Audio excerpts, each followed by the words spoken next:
The huge party room in the Vortak Empire looked like a church made for giants. The tall curved ceiling and shiny stone walls were built to make people feel amazed when they saw the Empire's most important army celebrations. Queen Zarathil sat on her special throne.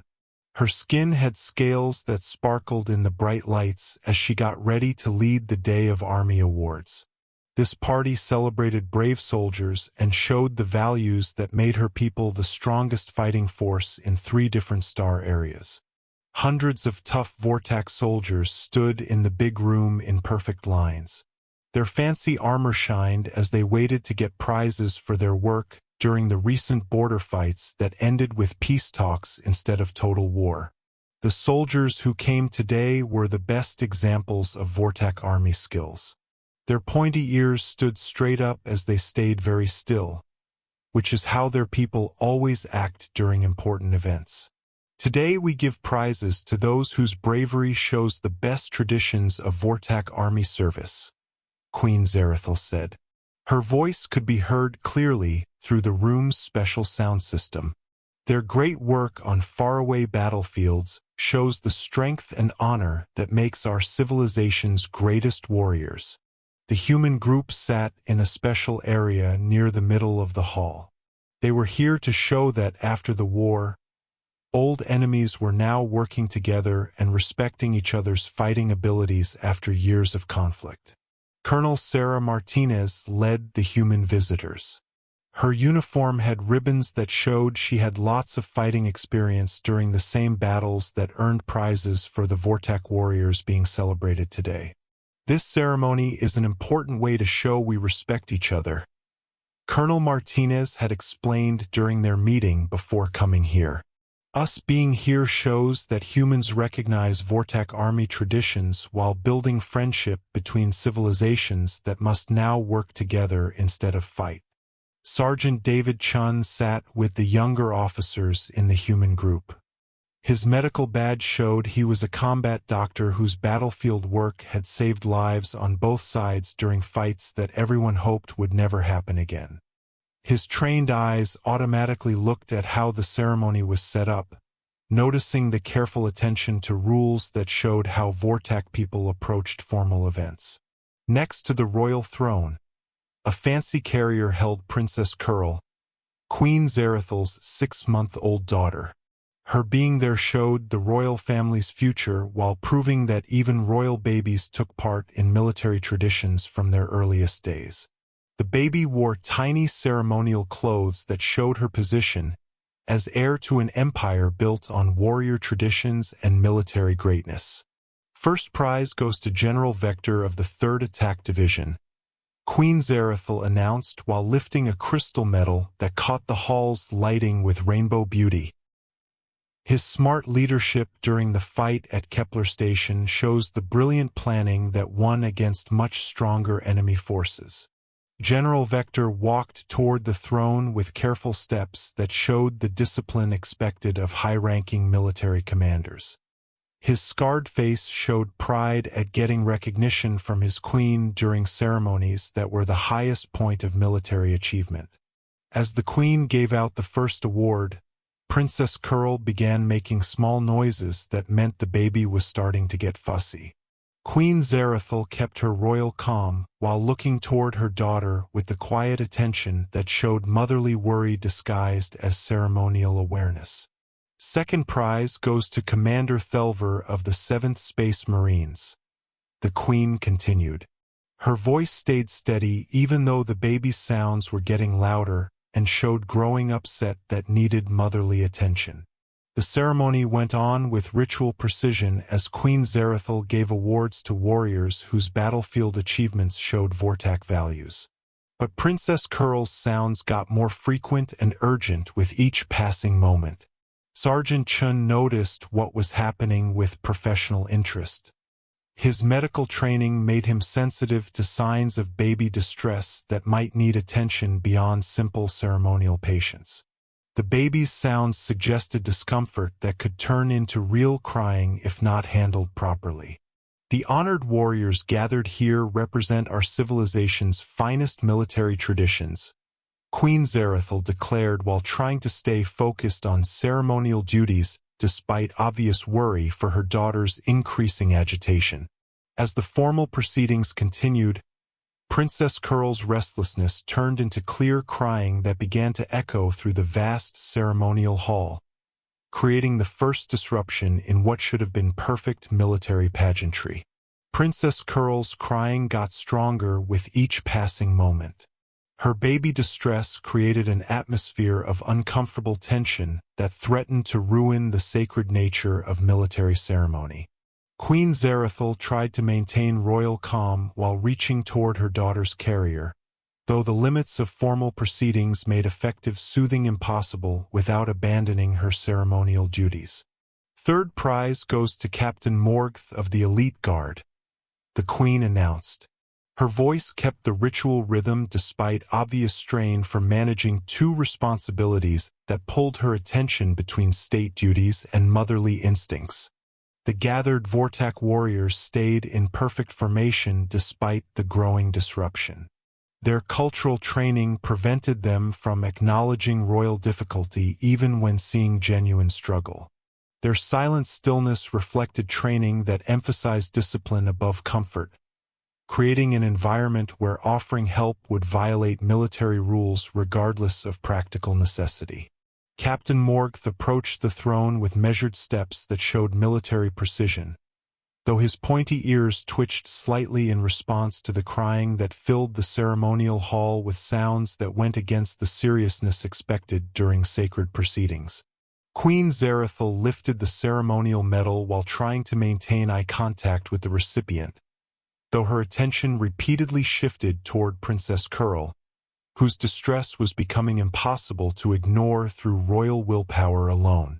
Your courage during the defense of Proxima Base shows the warrior spirit that defines our people's greatest military achievements, she declared while trying to project authority despite circumstances that challenged her ability to maintain ceremonial composure.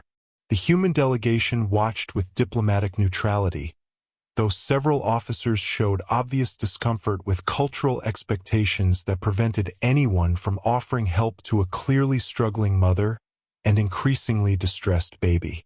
"This is hard to watch," whispered Lieutenant Rodriguez to Sergeant Chun. "In human ceremonies, someone would have helped by now." Vortak cultural codes emphasize individual strength and self-reliance. Chun replied quietly while watching Queen Zarathil's increasingly strained attempts to manage the situation. Accepting help during public proceedings might be seen as weakness that undermines royal authority. Princess Curl's crying evolved from simple fussiness into genuine distress that suggested physical discomfort requiring attention beyond ceremonial tolerance.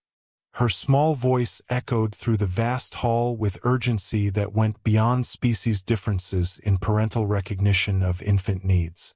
Queen Zarathil's movements became more hurried as she tried to complete award presentations while managing her daughter's escalating distress. Her divided attention created visible strain that went against the unwavering confidence expected from military leadership. Fourth prize goes to Lieutenant Kelver of the Reconnaissance Division, she announced while reaching toward the infant carrier with her free hand, trying to provide comfort without disrupting the formal proceedings that could not be interrupted without violating sacred traditions. The lieutenant accepted his award with appropriate military bearing, though his eyes showed concern for his queen's obvious difficulty managing circumstances beyond typical royal preparation. His training emphasized loyalty that included protecting leadership from situations that threatened their authority or dignity. Sergeant Chen's medical assessment of the baby's crying suggested escalating distress that might indicate hunger, discomfort, or illness requiring immediate attention rather than ceremonial patience. His experience with children's emergency medicine made him recognize patterns that suggested intervention needs. "The situation is becoming critical," he observed to Colonel Martinez. "The baby's distress indicates possible medical issues that require assessment regardless of cultural protocols." We cannot interfere in Vortak royal family matters during sacred ceremonies, the colonel replied firmly. Diplomatic relations depend on respecting their cultural independence, even when we disagree with their approaches. Queen Zarathal's composure began showing cracks as Princess Curl's crying reached levels that made continuing the ceremony increasingly difficult. Her royal training provided preparation for political challenges and military crisis, but not for managing motherly responsibilities during public proceedings that demanded unwavering strength. Fifth prize recognizes the collective achievements of the Border Defense Corps. She announced with determination that couldn't quite mask the strain of managing impossible circumstances that put royal duties against maternal instincts. The ceremonial hall filled with sounds that created mental conflict between the seriousness expected during military honors and the urgent needs of a baby whose distress was becoming impossible to ignore through cultural discipline alone. The situation escalated beyond ceremonial tolerance when Princess Curl's crying evolved into desperate wailing that suggested genuine physical distress requiring immediate medical attention. Queen Zarathal's attempts to maintain royal dignity while addressing her daughter's needs became visibly impossible as motherly instincts warred with cultural duties that prevented acknowledging difficulty during sacred proceedings. Sixth prize goes to the Engineering Corps for their strategic infrastructure achievements. The Queen announced with forced steadiness. Her voice competed with infant cries that echoed through the ceremonial hall with increasing urgency. The assembled Vortak warriors maintained formation despite obvious discomfort with the disruption.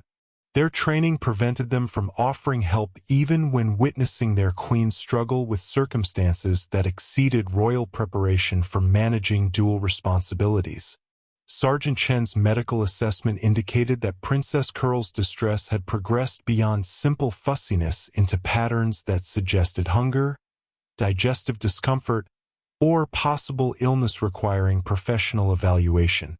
His children's training recognized signs that demanded intervention regardless of diplomatic protocols. Colonel, the baby is showing symptoms that could indicate medical emergency, he reported quietly to Martinez. Professional assessment might be necessary regardless of cultural sensitivities. Sergeant, we cannot violate Vortak royal independence during sacred ceremonies, she replied firmly. Diplomatic relations require respecting their cultural approaches, even when they conflict with our instinctive responses. Queen Zarathal's composure cracked further as she tried to lift the ceremonial award while simultaneously reaching toward her daughter's carrier. Her divided attention created strain that threatened both ceremonial dignity and effective baby care. Your achievements in battlefield engineering demonstrate the technical excellence that supports our military superiority, she declared to the Engineering Corps representative while struggling to maintain eye contact despite Princess Curl's escalating distress.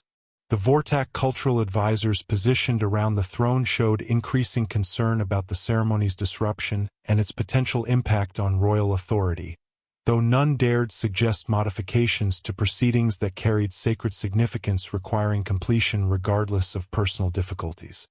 The Queen's isolation is becoming problematic, observed Lieutenant Rodriguez during the human delegation's whispered consultation. Their cultural codes prevent anyone from offering help even when help is obviously needed. Royal protocol creates impossible situations, Chun replied while monitoring the baby's distress patterns. Military training doesn't prepare leaders for managing parental responsibilities during public ceremonies. Princess Curl's crying reached levels that made normal conversation difficult throughout the ceremonial hall. Her baby voice created acoustic competition that forced Queen Zarathal to raise her voice during formal announcements. Seventh prize goes to the medical division for their battlefield healthcare innovations, the Queen announced with increasing strain, irony apparent as she praised medical achievements while unable to access medical help for her own daughter's obvious distress. The medical division representative accepted his award with professional bearing that couldn't quite mask concern for the royal baby, whose cries suggested medical evaluation needs that everyone recognized but cultural protocols prevented addressing. Sergeant Chen's training indicated that prolonged baby crying of this intensity could indicate serious digestive issues, dehydration, or infection requiring immediate assessment to prevent escalation into genuine medical emergency. The situation is approaching crisis levels, he informed Colonel Martinez with quiet urgency. Medical intervention may become necessary regardless of diplomatic considerations. Maintain position, Sergeant. We cannot risk international incident by interfering in Vortak royal family matters. Queen Zarathal's movements became increasingly desperate as she tried to complete award presentations while managing Princess Curl's escalating distress. Her royal training proved inadequate for circumstances that demanded both ceremonial precision and effective baby care. 8th prize goes to the Communications Division for maintaining strategic coordination during extended campaigns. She declared with determination that couldn't mask the growing impossibility of her situation. The ceremonial hall's acoustic design amplified Princess Curl's cries until they dominated the sonic environment, creating mental conflict that made continuing formal proceedings increasingly surreal, despite cultural duties that prevented acknowledgement of the obvious crisis.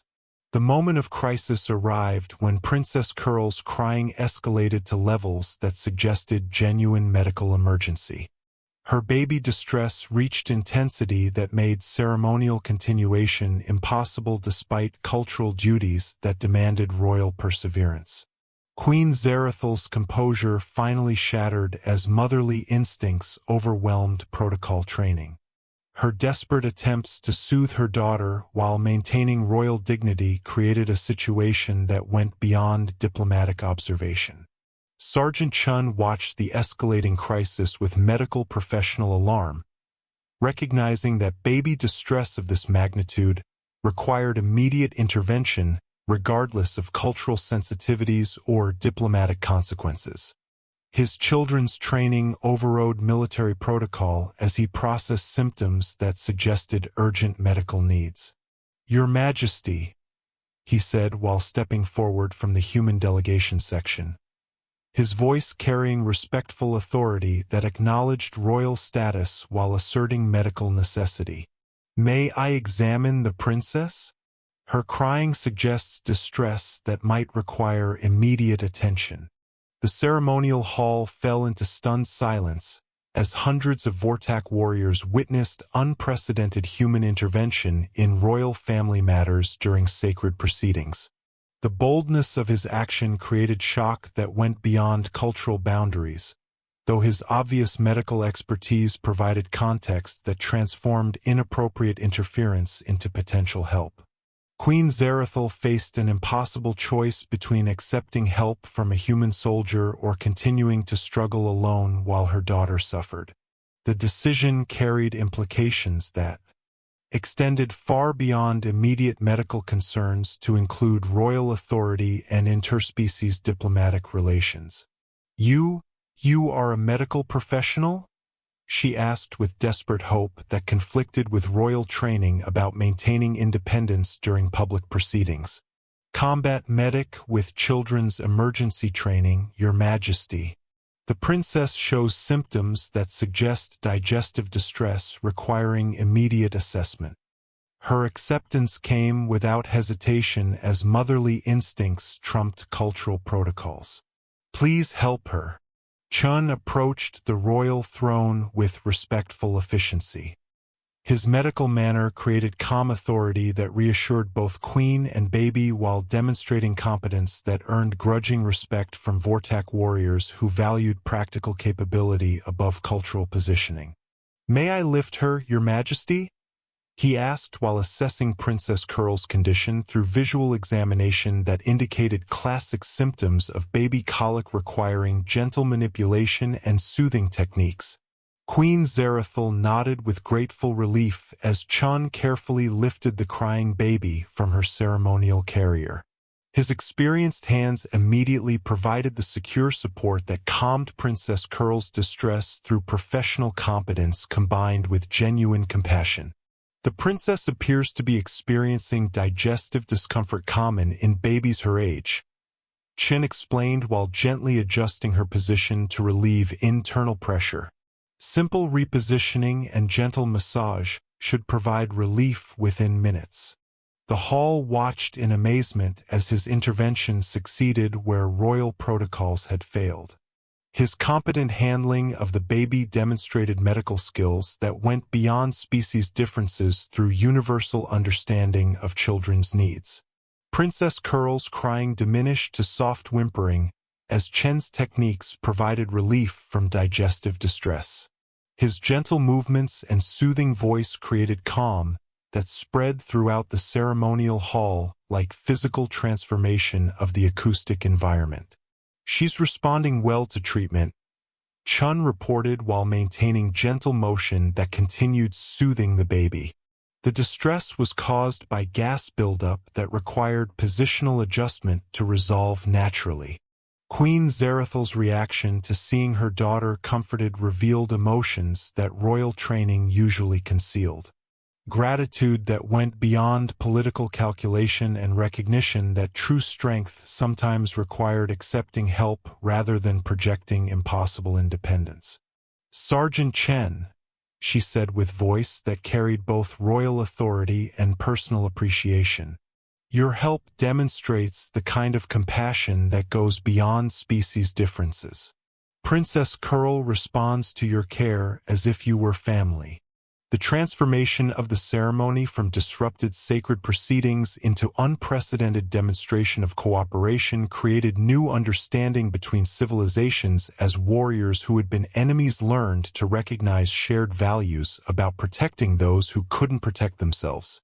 "Your Majesty," Chun said, while gently returning the now calm baby to her mother's arms. "Children require care that goes beyond cultural boundaries. Medical need creates universal duties that honor any civilization's highest values." As Queen Zarathal resumed the ceremony with renewed composure and grateful dignity, the assembled warriors witnessed something unprecedented. Their queen made stronger rather than weakened by accepting help, her wisdom in prioritizing her daughter's welfare demonstrating leadership that enhanced rather than diminished royal authority. The remaining prizes recognize all who serve with dedication that protects our civilization's future, she announced while holding Princess Curl with confident motherly grace. "Today, we have witnessed that true strength includes recognizing when cooperation serves higher purposes than independence." The ceremony concluded with new understanding that went beyond military achievement to recognize compassion as the foundation of genuine strength. While Sergeant Chen's intervention established him as honored friend to the royal family and bridge between civilizations that had learned to value care over conflict.